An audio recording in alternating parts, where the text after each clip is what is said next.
In the sprawling heart of Igbo land, where the mighty river Niger, known as Oshimiri, snaked its way through verdant landscape, and the ancient forest sang the song of the ancestral spirits, there stood a village, Omofia, a town of warriors and tradition. Within this town lived Mazi Okonkwo, a man of formidable strength and considerable wealth. His compound, a collection of mud-walled huts. They stood as a testament to his prosperity, surrounded by fields of yam, corn, and cassava.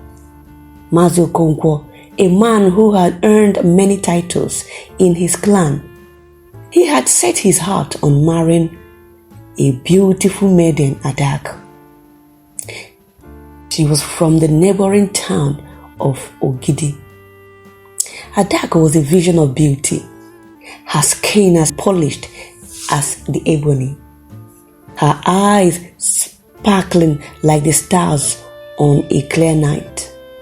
Her grace and gentle spirit were renowned throughout the land, making her the most sought-after bride in the entire region. In those times, marriage was a sacred covenant, a bond not only between two individuals, but between two families.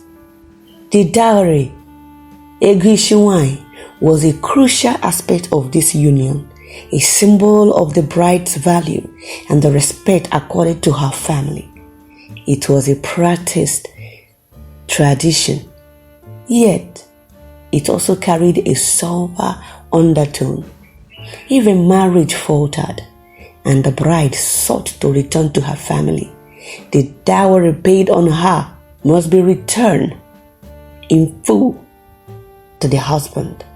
Failure to do so could result in the bride being sold into slavery, a fate that cast a long shadow over every maiden's dreams. Okonkwo, deeply captivated by Adaku's charm, spared no expense in fulfilling the dowry demand of her family. He presented them with a herd of the finest cow, their hides gleaming like polished bronze, each one carefully selected for its strength and health. He offered bowls of intricately woven akwacha and akwete, adorned with vibrant pattern. These clothes were beautiful in their time, and these patterns told stories of ancient heroes and ancestral spirits. Baskets overflowing with cowries, the currency of the land, were piled up high, a testament to his wealth and determination and the value he had placed on Adaku's family. And Adaku too. Adaku's parents, Ezike and Neka, were overwhelmed by Okonkwo's generosity and sincerity. They recognized his genuine affection for their daughter and readily agreed to the union. The air was filled with the sounds of celebration, the rhythmic beat of Ikoro, drums echoing through the village, announcing the joyous occasion. Following the age-old custom of the land, Adaku was sent to the Imobi, the fattening house, a secluded dwelling where she would spend several months preparing for her marriage. This period was not merely about physical preparations. It was also a time for spiritual and emotional growth, a period of transition from motherhood and also from maidenhood. So Adaku was to transition from maidenhood into motherhood. She was pampered with rich food, delicacies such as pounded yam with egusi soup and ofe nsala, the white pepper soup, ensuring she gained the desired fullness. Her skin was adorned with intricate woolly designs, traditionally body art that symbolized beauty and fertility. She was instructed in the ways of a virtuous Igbo wife. learning the art of cooking, weaving, and tending to her husband's needs. The older women of the village shared stories of their own marriage, imparting wisdom and guidance. 7 long seasons passed. Okonkwo, his heart filled with anticipation, awaited the day Adaku would emerge from the fattening house, ready to become his wife. Adaku's father, Ezike, a wealthy and respected man, decided to add a touch of grandeur to his daughter's journey to her husband's house. He purchased a young slave girl, Nkechi, who had recently completed her own fattening period, but didn't desire to go to her husband's house. So she was sold as a slave girl. She was to serve Adaku as her handmaiden. Nkechi, though outwardly subservient, harbored a deep envy for Adaku's beauty and her destined marriage to the prosperous Okonkwo. The day of Adaku's departure finally arrived. The air was thick with the scent of palm oil, roasted yams, plantains, as the villagers gathered to witness the momentous occasion. Palm wine was everywhere. The celebration was huge. Adaku, adorned in her finest attire, her skin gleaming with uri and oji, the traditional camwood and indigo dyes. They all looked radiant on her. Her little sister Ifunanya begged to accompany her, her eyes wide with excitement. Their mother, Nneka, after much persuasion and a gentle smile, granted her wish to accompany her elder sister Adaku to her husband's place, as tradition though in those days demanded. Then Adaku, Ifunanya, and Nkechi set out on their journey to Umuofia, with Nkechi carrying a large bundle of gifts and finery, including intricately woven clothes, strings of coral beads, and carved wooden combs. The journey was long. The weather was hot. Their path led them through dense forest, where the air was thick with the scent of damp earth and the calls of unseen creatures. They traversed winding paths that snaked their way through the lush green landscape, crossing streams and navigating through thickets of thorny bushes. As they approached the outskirts of Umuofia, they came upon a spring, a source of fresh, clear water known as Iyendo, the spring of life.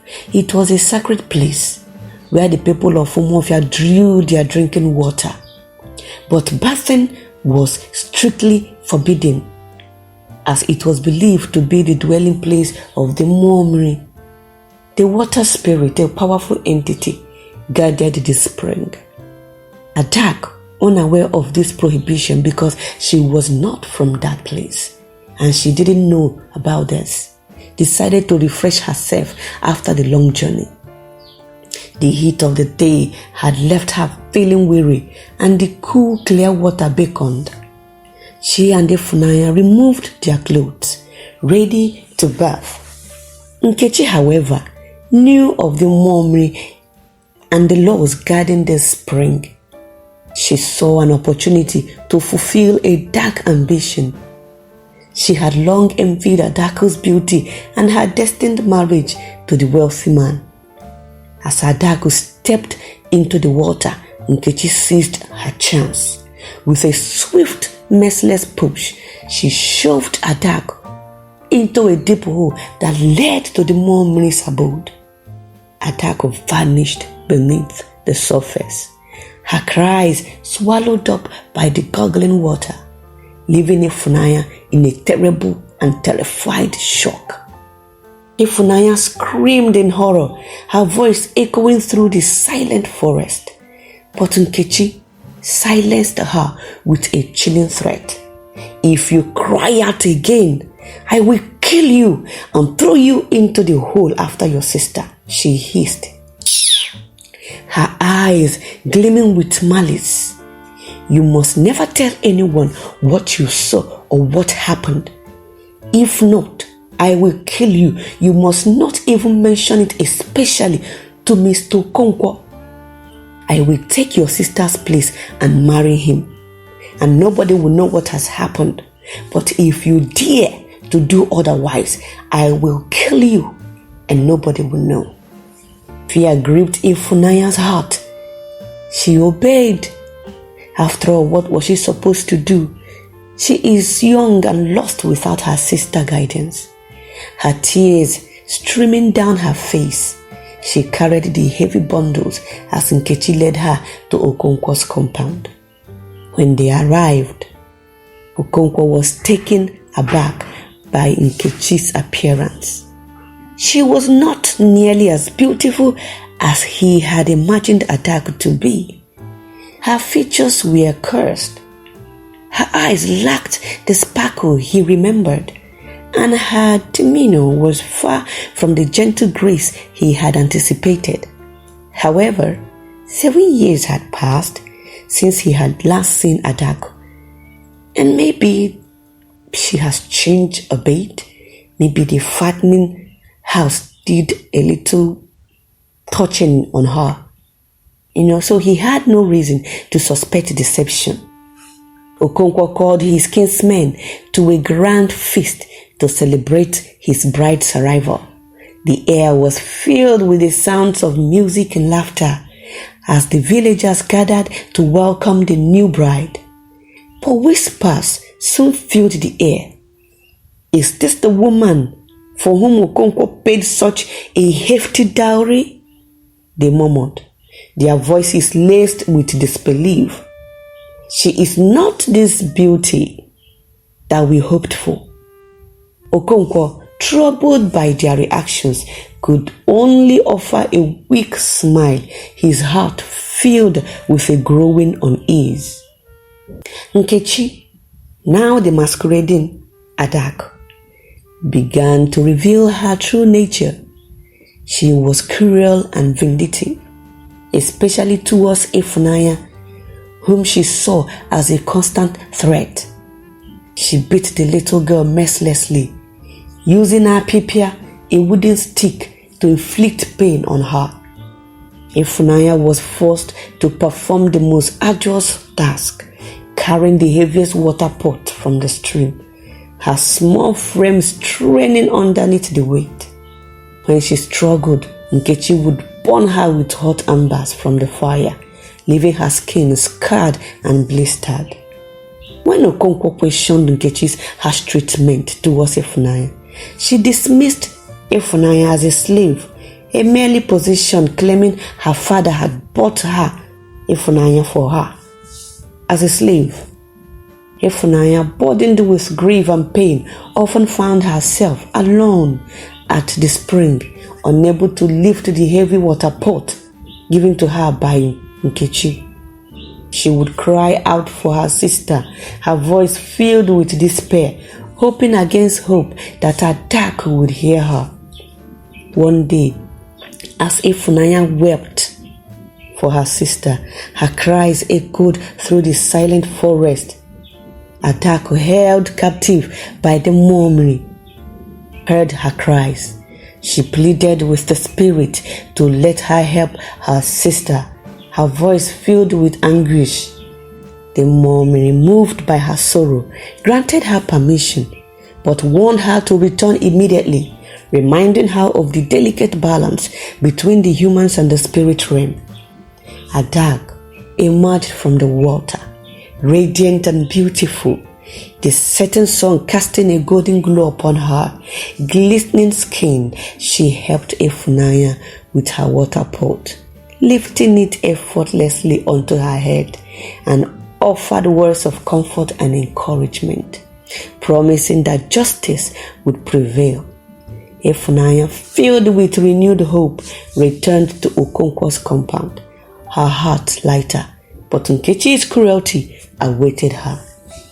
The abuse continued, but Ifunanya clung to the promise of her sister's return, a flickering ember of hope in the darkness of her despair. Each day was a trial, a test of her resilience. One evening, as the sun dipped below the horizon, painting the sky in hues of orange and purple, Ifunanya went to the spring for water.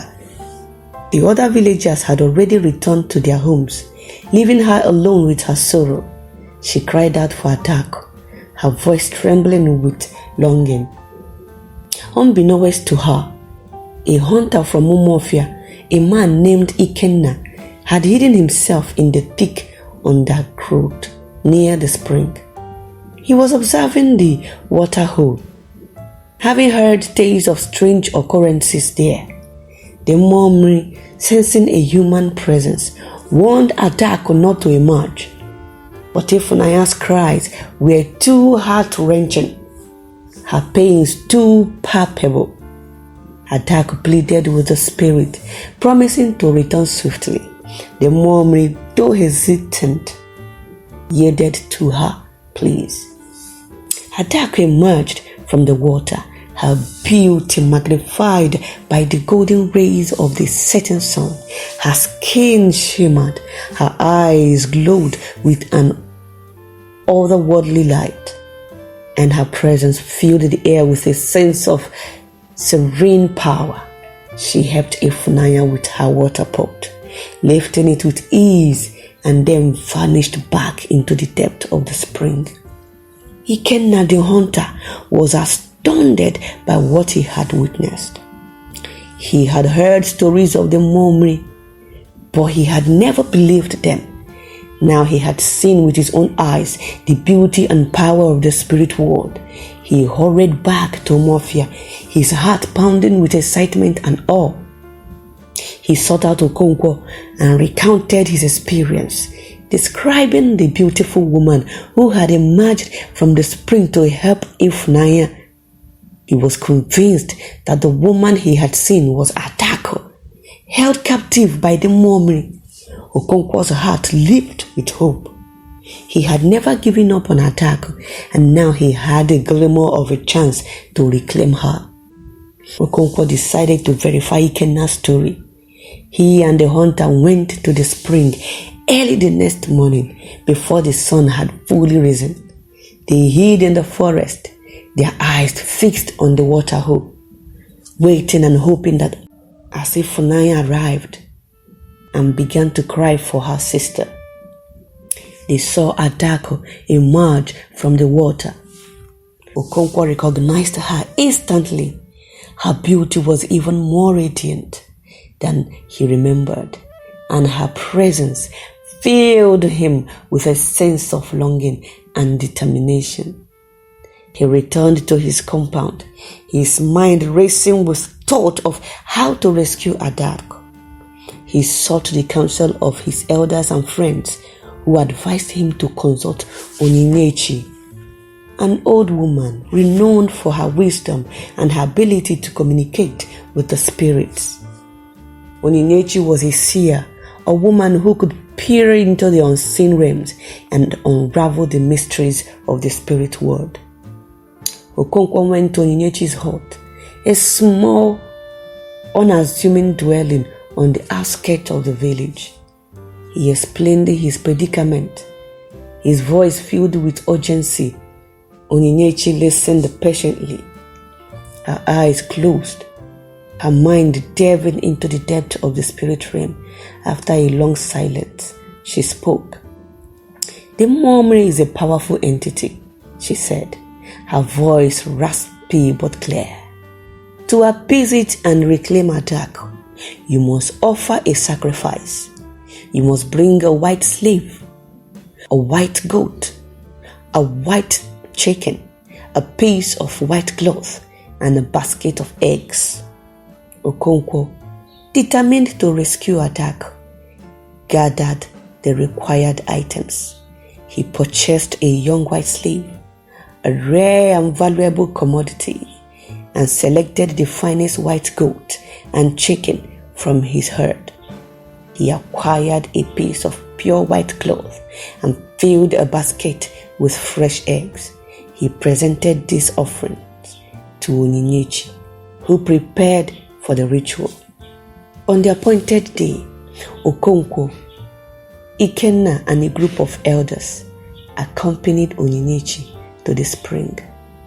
The air was thick with anticipation, the silence broken only by the rustling of leaves and the chirping of birds. Onyinyechi began the ritual, her voice chanting ancient incantations, her movement precise and deliberate.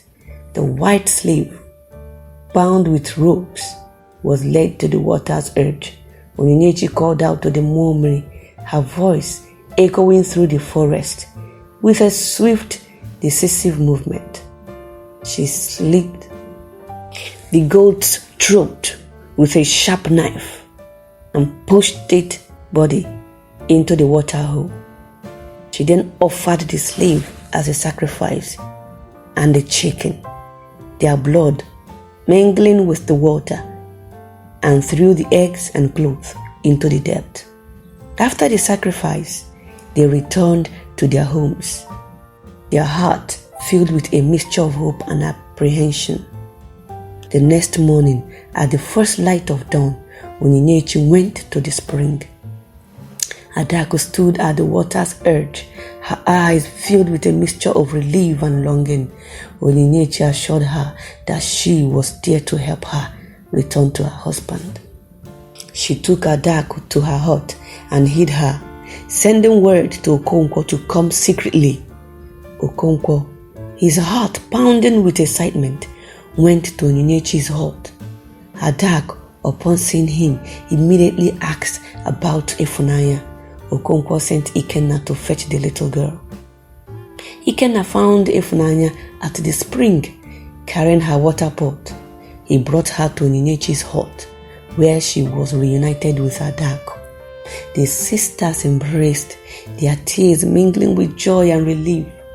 Adaku, determined to expose Nkechi's deceit, devised a plan.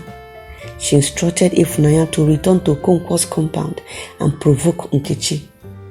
Then she was to run back to Onyinyechi's hut, knowing that Ifunanya run would trigger Nkechi to pursue. So Ifunanya followed her sister's instruction, returning to the compound with a newfound sense of courage. She confronted Nkechi, her voice trembling but firm. "You are a wicked woman," she said. "You are not my sister. You are a slave, and you will be punished for your evil deeds." Nkechi, enraged by Ifunanya's defiance, grabbed a burning stick from the fire and chased after her. Ifunanya ran as fast as her legs could carry her, reaching Onyinyechi's hut just as Nkechi burst through the door. Nkechi came face to face with Adaku. Her eyes widened in shock and terror. She recognized Adaku, the woman she had believed she had killed. She stood frozen, her face contoured with fear and guilt. Okonkwo and the others arrived, and Nkechi was confronted with her deception. She had no defense, no excuse. She stood silent, her head bowed in shame. Okonkwo, filled with righteous anger, demanded her explanation, but Nkechi, her voice choked with fear, could only stammer and weep. Okonkwo called a gathering of the village elders and his kinsmen. He recounted the stories of Adaku's disappearance and Nkechi's treachery. The villagers listened in stunned silence. They faced Nkechi, their faces filled with disbelief and anger. When Okonkwo finished, a murmur of outrage swept through the crowd. Adaku, her voice strong and clear, spoke of Nkechi's cruelty and the suffering she had endured. She described the abuse inflicted upon Ifunanya, the burns, the beatings, the constant fear. The villagers, their heart filled with compassion for Adaku and Ifunanya, demanded justice. Okonkwo, after consulting with the elders, pronounced Nkechi's punishment. She was to be subjected to the same cruelty she had inflicted upon Ifunanya. She was forced to place her fingers in the fire, her skin blistering and burning. She was beaten with sticks, her body bruised and broken. She was made to pound fufu with her head in a hollowed out tree, her skull aching with the impact. Finally, she was tied to a tree and left to starve. The villagers watched as she withered away, her cries fading into the silence of the forest. Her death served as a stark reminder of the consequences of treachery and cruelty. Adaku reunited with Okonkwo and Ifunanya. She was welcomed back into the community with open arms. A grand feast was held, celebrating her return and the triumph of good over evil. The villagers rejoiced, their hearts filled with joy and gratitude. From that day forward, it became customary for a man to personally escort his bride from the fattening house to his compound, ensuring her safety and preventing any such treachery from happening again. The story of Adaku and the Mumri became a legend, a tale passed down through generations, reminding the Igbo people of the importance of tradition, justice, and the enduring power of love. Does this tradition still exist in your place, around your village, in your town, or country? Let me know in the comment section. What do you think was the proper punishment, or how you feel about the story entirely? Thank you for watching. God bless you.